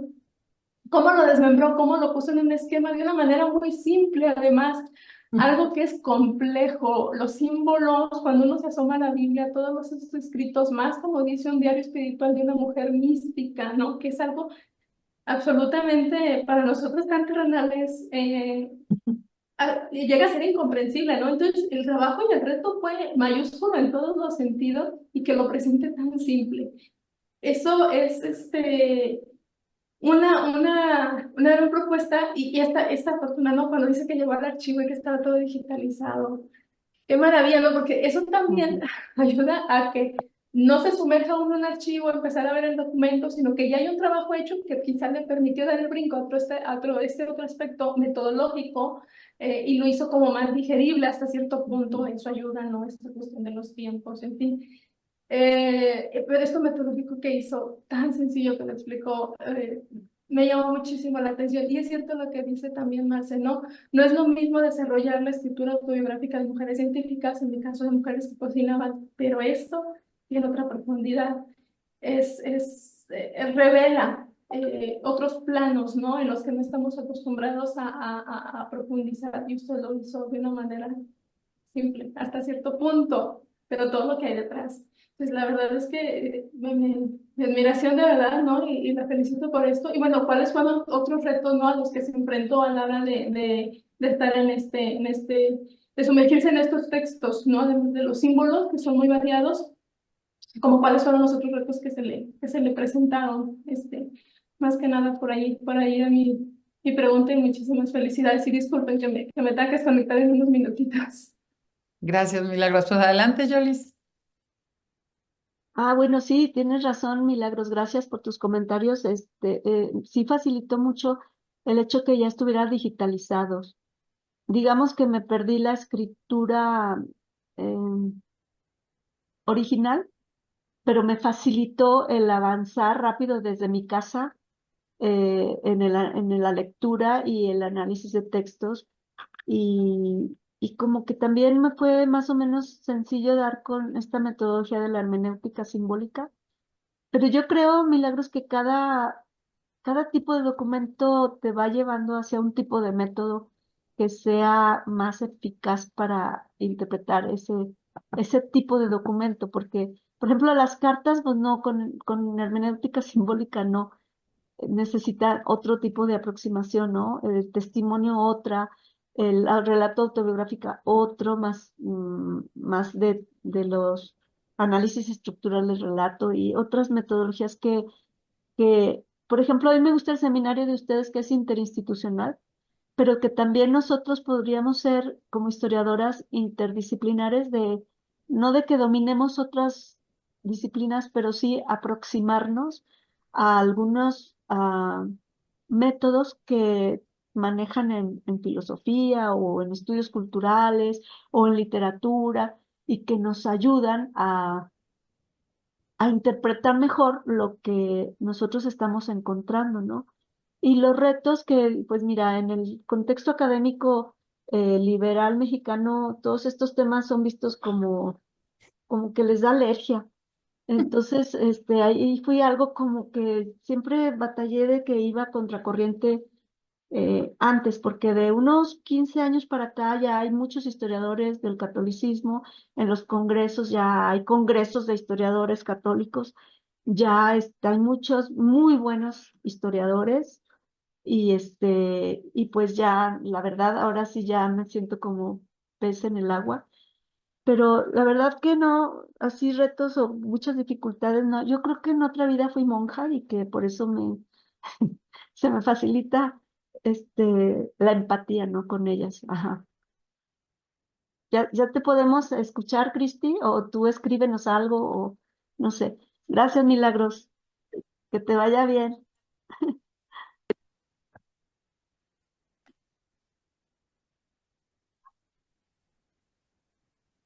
No te escuchamos. A ver si estás abriendo otro espacio, ¿no? Yo te quiero leer algunos de los mensajes, Jolis, que nos han mandado al Facebook. Adriana Orozco Bernaldez te dice saludos. Guadalupe Contreras, saludos. Archibaldo Memoria te dice saludos entrañables, doctora Jolis. Gaby Ruiz Guillén, saludos. Eh, Salvador Camacho, no lo conocemos, ¿verdad? Felicidades, un rasgo sobresaliente en la exposición, explicar aspectos complejos y bien fundamentados con palabras sencillas. Chava, para quien no lo sabe, pues es el esposo de Yolis, con quien también trabajó algunos de estos temas, como ella nos dijo. Y justamente lo que dice Chava es lo que dijo Milagros, que esto que tú nos expones con palabras como muy claras, en realidad te llevó pues mucho trabajo poder construir. Helen Padilla te dice cada vez te admiro más. Laura Olvera, muchas gracias, doctora Yolanda, muy buena presentación. Raúl Robledo, gracias, doctora Padilla. Escucharla siempre es de mucho provecho para quienes estudiamos la historia eclesiástica y sus dinámicas sociales. Helen también te pone, wow, qué interesante en algún momento de la presentación. Em, Salvador Camacho dice que está de acuerdo conmigo, yo creo que con todo lo que te he dicho. Paola Orozco, un gusto siempre escuchar la doctora Yolanda. Susana Salazar, gracias por compartir qué valiosa experiencia de investigación. A ver, Cristi, creo que ya te puedes escuchar. A ver. A ver, ¿sí me Sí, escucho? Sí, sí, adelante, adelante, gracias. sí, no, pues muchas gracias, doctora, y me disculpo. Agradezco pues mucho todo lo que nos comentó. Creo que, como usted dice, se nota muchísimo esta empatía, ¿no? Con los sujetas de estudio, y es muy bonito. También cuando nos decía que ahora usted camina por estos lugares donde caminó Julia Navarrete, creo que también nos permite pues, acercarnos más también a estos sujetos o estas mujeres que estamos estudiando. Yo al escucharla pues, encontré cosas muy interesantes que creo que en algún momento, y como daba usted respuesta a Milagros, se les negaron a estas mujeres, ¿no? Que se dedicaban a la vida religiosa, era justamente ese poder de negociación, que era su agencia, ¿no? Porque se decía que eran, pues, influenciadas por sus confesores, pero aquí usted nos está presentando otra cosa, ¿no? Nos está presentando cómo ellas tenían su propia agenda, cómo ellas, incluso durante el periodo revolucionario sobre todo, tuvieron una agenda para cubrir lo que no estaban cubriendo o los sacerdotes que tenían que esconderse o pues los de más alta jerarquía que salieron del país, ¿no? Entonces, pues qué padre, ¿no? Como usted lo está realizando Y bueno, en mi caso acá en Guadalajara, yo sí me he topado todavía con esto de que a las personas que trabajan como esos temas religiosos o de mujeres católicas son todavía muy criticados, ¿no? Es como si no valiera la pena estudiarlas, ¿no? Entonces, ya nos contestaba un poquito usted con lo que le respondía a Milagros, pero yo veo ese cambio en la historiografía, ¿no? Después de la revolución, durante la revolución con estos discursos anticlericales, se trató muy mal a estas mujeres, ¿no? Así como si no tuvieran ellas su propio pensamiento.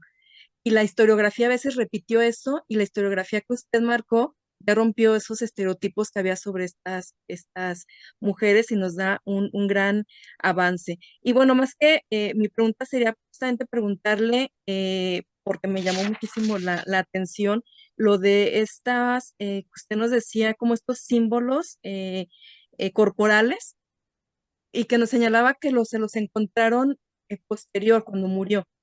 Entonces, que nos habla un poquito de, justamente, estaba prohibido, ¿no? Que se hicieran ese tipo de marcas, ¿no? Para, para señalar como su relación o su pertenencia, como usted no lo dice.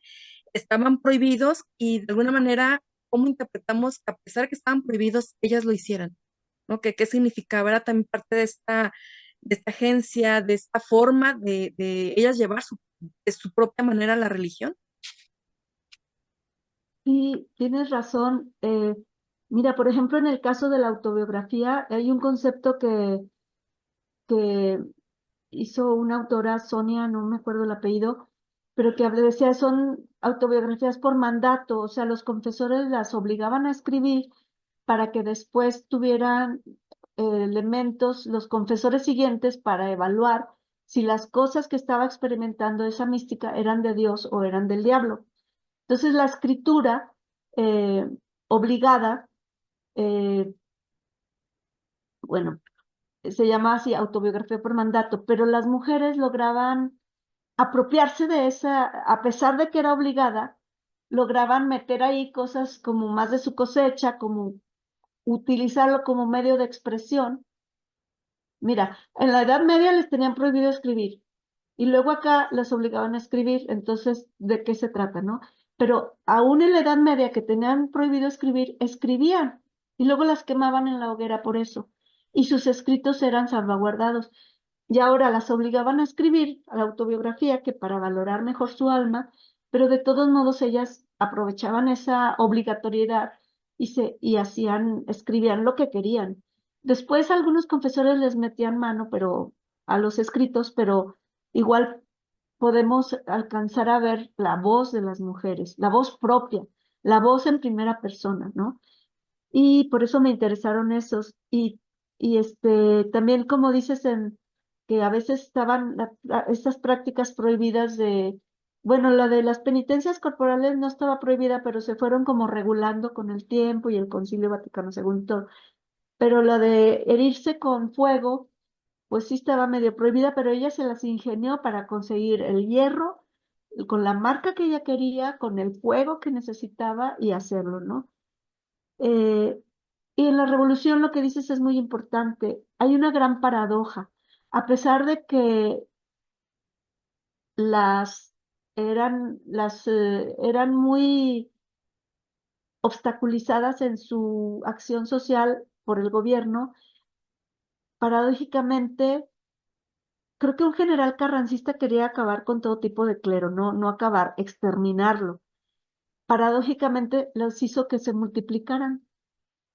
O sea, y luego ellas aprovecharon esa invisibilidad para hacer lo que tenían en su agenda, que era fundar colegios, fundar hospitales, orfanatos en otros casos, ¿no? Y tienes razón también en que la historiografía liberal las tenía eh, invisibilizadas por completo, pero no solo la historiografía liberal, Cristi, también la historiografía católica. Yo me fleté todos los libros de que había de historia de la iglesia hasta los años 80 y leía y no las veía por ningún lado. A no ser algunas, historia, vida de la madre tal, vida de la madre cual, pero estaban dispersas esas vidas en los monasterios, en los conventos, o de repente te encontrabas algunas en las librerías de viejos, etcétera, ¿no?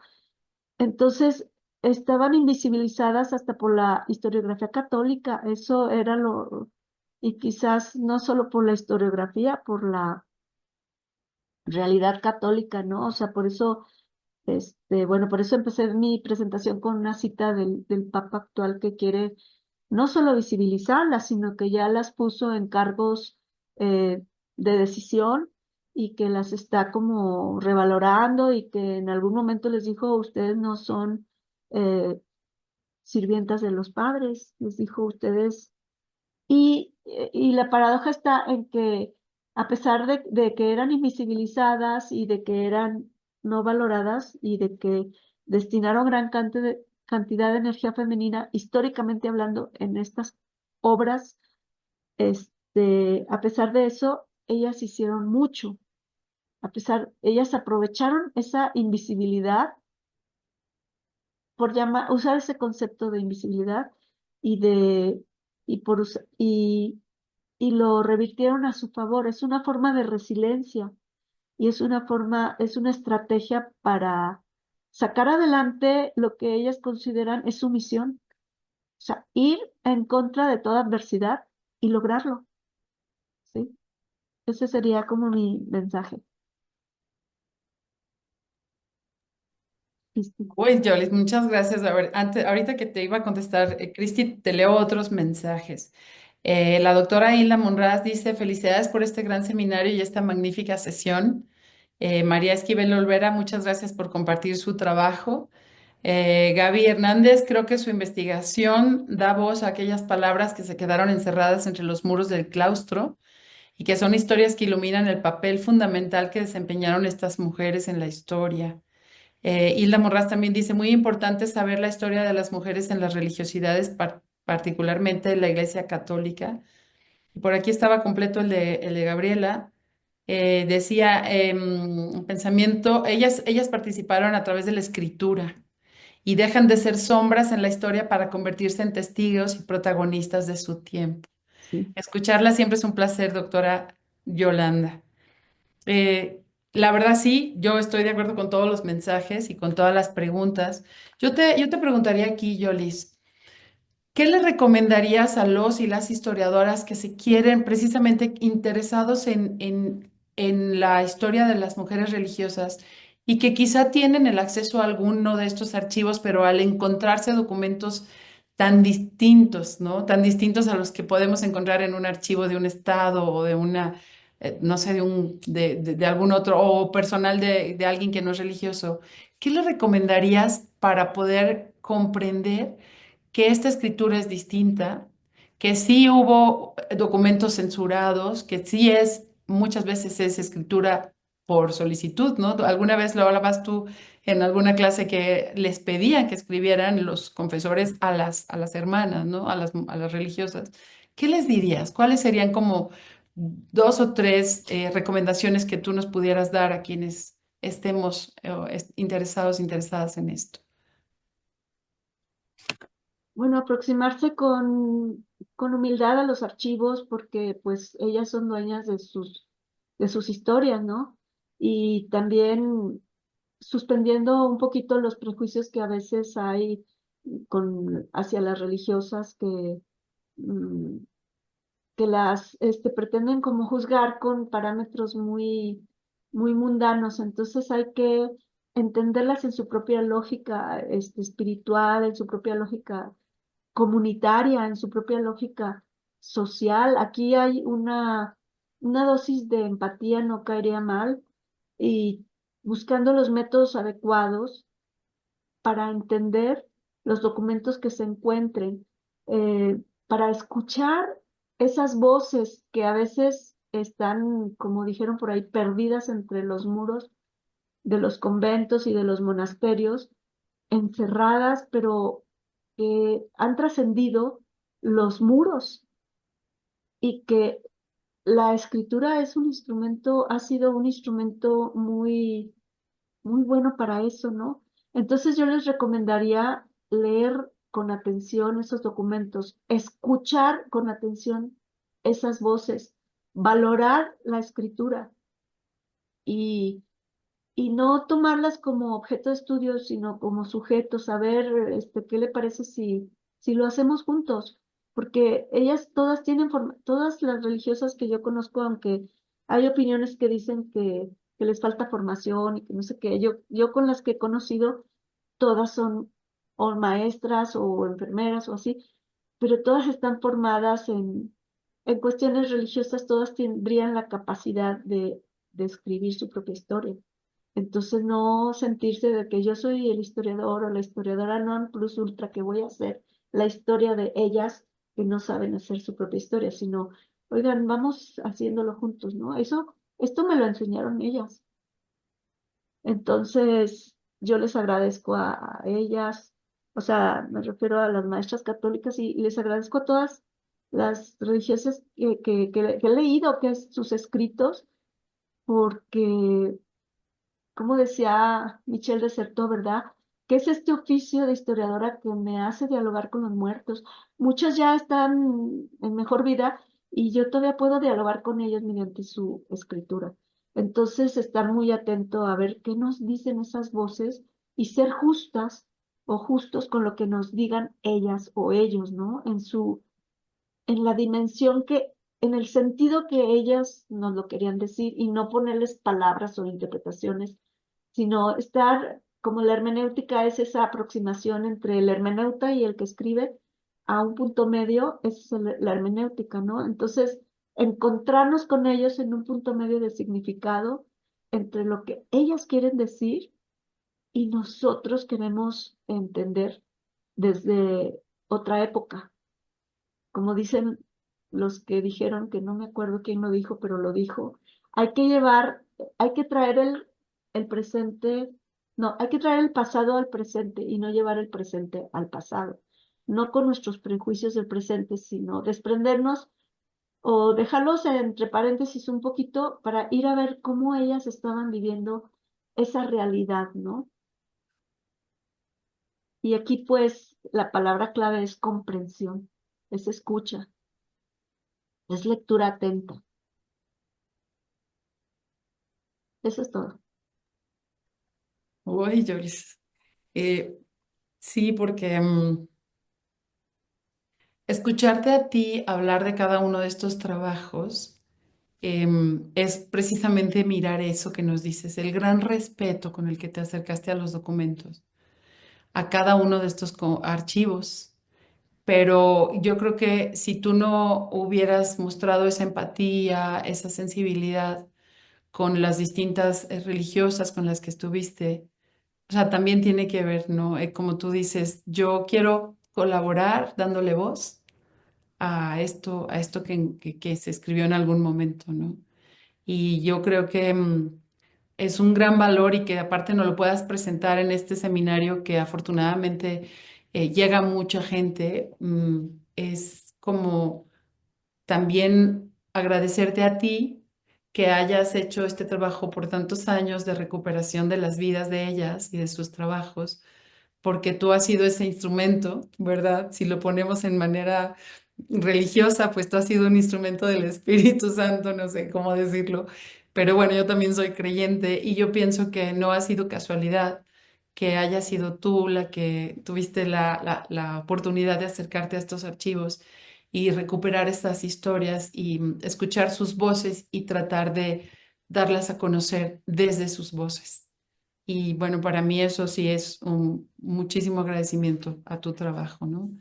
Eh, No, pues gracias a ustedes y no, hay pues, un montón de mensajes, yo creo que ya los podremos, los podrás ir luego revisando tú a la hora que revises esta grabación. Yo tengo un montón, te quería preguntar sobre la censura, si tú crees que estos archivos han, han tenido como momentos históricos en los que se les hayan sacado documentos y esos pues nunca se localicen, pero creo que ya me voy a un punto como muy superficial y muy mundano, porque finalmente lo que tú has podido revisar es lo que sí está, ¿no?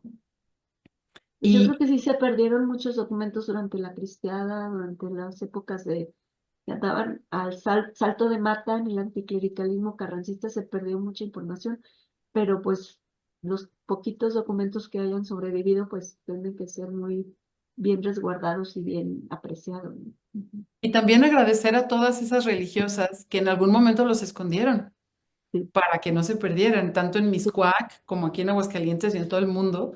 sí. Debieron haber escondido la autobiografía de la madre Navarrete y los testimonios de las maestras. Por cierto, yo quiero presumir que en esa tesis de María Angélica, a mí me invitaron Chava y Yolis a ser lectora también y fue de verdad un proceso súper bonito porque yo no conocía la historia de las maestras católicas y fue bien lindo. Pero pues no sé, yo creo que vamos a ir cerrando. Cristi, ¿cómo ves tú algún otro comentario que quieras hacer? No, bueno, pues agradecerle a la doctora Yolanda, ¿no? Su bibliografía también es amplia, ¿no? Creo que muchos aquí la hemos leído y la hemos consultado justamente para hablar sobre el anticlericalismo seguir retomando esta parte que yo creo que si nos sigue escuchando Raúl Robledo, creo que también él coincide en que acercarse a los archivos con respeto creo que es algo fundamental, ¿no? O sea, porque a veces se llega a este tipo de archivos que son pues archivos religiosos, que son privados, ¿no? Que a final de cuentas ellos deciden si nos dejan entrar o no, que siempre hay que llegar con ese respeto hacia el lugar como hacia quienes lo atienden y al documento, ¿no? Entonces, Ujú. creo que esto sigue siendo pues fundamental para que estos archivos también sigan abiertos a las demás personas, ¿no? A veces eso implica que lo cierren o que ya no quieran recibir. Entonces, ese consejo que usted nos da y que les da sobre todo, pues pensando en estas nuevas generaciones también de historiadoras, historiadores, creo que es muy importante. Pues seguir, ¿no? Revalorando esta parte que usted nos dice, a final de cuentas, estas mujeres, tanto las que ya no están, de las que se hace historia, pues son sujetos muy importantes, como las que están y cómo ellas han valorado su propia historia, ¿no? También usted nos habló de ese proceso, cómo ahora ellas quieren escribir, ya no están dando información, ahora quieren escribir sobre sí mismas. Creo que es otro proceso también muy bonito y que va a formar parte de esta historiografía y que va a quedar también para que la leamos y para la posteridad, ¿no? Que ellas ahora están escribiendo, es un poquito lo que hemos visto aquí también en el seminario de mujeres, pues también haciendo archivos y haciendo esta historia, ¿no? Pensar que las mujeres hacemos historia y ellas están haciendo su historia también. Entonces, muchísimas gracias, doctora, por compartirnos. También ya lo han dicho con esta sencillez que lo hace temas tan complejos y que todos los que están estudiando este tema de estas mujeres de las religiosas, pues están ahora sí que obligados a leerla a usted, no solo por la parte empírica que nos ha presentado, sino por toda esta manera, la metodología que usted ha utilizado, ¿no? Que creo que es también muy innovadora y es lo que ha marcado pues, su trayectoria, ¿no? Esta metodología, el cómo se analizan estos documentos desde los símbolos, no ir más allá, ¿no? Siempre ir más allá de nada más narrar la historia de ella, sino analizarla y adentrarse más a esos significados. Muchísimas gracias, doctora.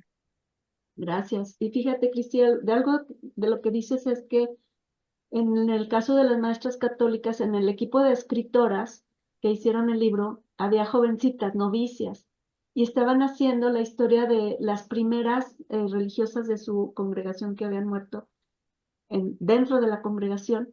Y entonces para ellas, como jovencitas, representaba un modelo de trayectoria posible, ¿no? Mira, mira, ya hubo mujeres que hicieron este tipo de vida y les fue así, pues, conocer la trayectoria de mujeres mayores, las jovencitas, y luego entrevistaban a unas que aún estaban vivas. Oiga, usted conoció a fulana, y entonces se dio una especie de diálogo intergeneracional, que yo soy muy partidaria de ese tipo de diálogo que nos hace falta en este momento, que los jóvenes están muy, por ejemplo, los jóvenes historiadores, pues como a veces muy inmersos en distractores de este época histórica, y que pues los historiadores con más experiencia, historiadoras, pueden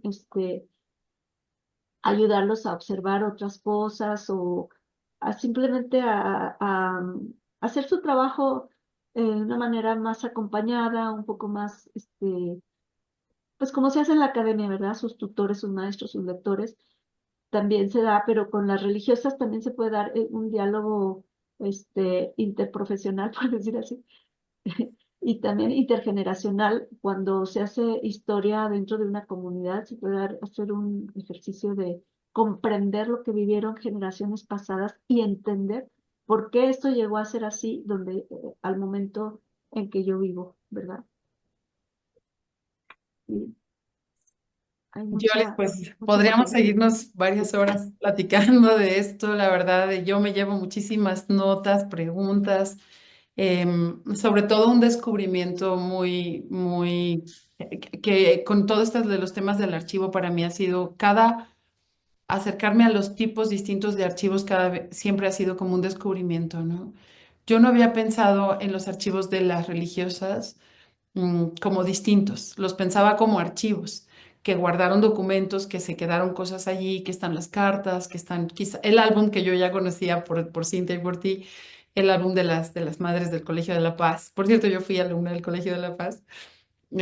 Pero el asunto sí es que presentárnoslo tú ahora desde esa mirada a los archivos y cómo ha sido el análisis a los documentos para mí es como un descubrimiento. Te lo agradezco muchísimo y te agradecemos que hayas dedicado todo este tiempo para preparar esta conferencia. Mil gracias, Yolis. Gracias por participar con nosotras. Y Gracias a ustedes. no, no, al contrario, gracias a ti por compartirnos todo esto. Quiero también decirles que muchos de los libros de la doctora Yolanda están para libre descarga en el sitio de la Universidad Autónoma de Aguascalientes en libros.uaa.mx y en editorial UAA. Eso, ahorita le pido a Pedro, que nos ayuda muchísimo. Muchas gracias, Pedro, por todo su apoyo. Que pongamos los links de libros UAA y de editorial UAA en el Facebook para que las personas lo puedan buscar, los libros de la doctora Yolanda Padilla y del doctor Salvador Camacho, que por ahí también están, para que quien quiera descargarlos, ¿verdad? En cualquier lugar del mundo los pueda leer y también conocer todo el trabajo que ha hecho la doctora Yolanda. Y pues cerramos diciendo que dentro de un mes tendremos otra presentación. Ahora me tocará a mí. Yo voy a presentar el archivo de una profesora de aquí de Aguascalientes, la doctora Elvira López Aparicio, desde la perspectiva pues, de un archivo personal, privado, y las emociones. Entonces, los esperamos el próximo 19 de marzo del 2025, pues en este mismo sitio. Y mil gracias a todos y todas. Cristi, ¿tendrás alguna cosa que quieras decir? Reiterar los agradecimientos a la doctora Padilla, a las personas que se conectaron hoy, que nos escucharon, y también por recordarles que tanto esta sesión como las anteriores pues quedan grabadas para que quien no la pudo escuchar o llegó un poquito tarde pueda regresar a ella y escucharlas completas. Y pues reiterando, muchísimas gracias por sus comentarios y estar aquí presentes. Muchas gracias. Buenas tardes. Pues hasta luego.